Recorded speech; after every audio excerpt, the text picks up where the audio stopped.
நம்மள நிறைய பேரு என்னோட ஒரு வாக்கு இங்க என்னத்தை மாத்திர போகுது, விரக்தி. அதாவது இவ்வளோ பட்டுட்டோம், நான் ஒருத்தன் போடுறதால என்ன ஆகிட போகுதுன்னு நாம சிலர் நினைப்போம். தயவு செய்து அப்படி நினைச்சிடாதீங்க. உங்களுடைய ஒரு வாக்கு வித்தியாசத்தில் ஒரு எம்எல்ஏ வரலாம், சிறந்த ஒரு நபர் வரலாம் இல்லையா? அதுக்கான ஒரு மிகப்பெரிய மாற்றம் தான் ஒரு வாக்கில் வெற்றி பெற்றது. ஒரு வாக்கில் வெற்றி பெற்றது திருப்பத்தூர். டிஎம்கேயை சார்ந்தவர். அவருடைய வாக்கு பாத்தீங்கன்னா 83,374. நம்மளுடைய விசில் சின்னத்துல போட்டியிட்டவர் 83,375. அப்ப பாத்தீங்களா, ஒரே ஒரு வாக்கு வித்தியாசத்துல இன்னைக்கு எம்எல்ஏவா ஆகியிருக்கிறாரு.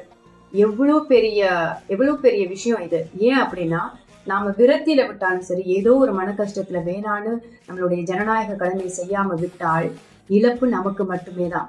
இப்போ உங்களுடைய தொகுதி, உங்களுடைய மாவட்டம், உங்களுடைய கிராமம் ஒரு வாக்கால செல்வமும் செழிப்பும் சிறப்பாக இருக்க போகுது 5 வருடத்துக்குன்னா நம்ம ஏன் அதை வேணான்னு சொல்லணும்?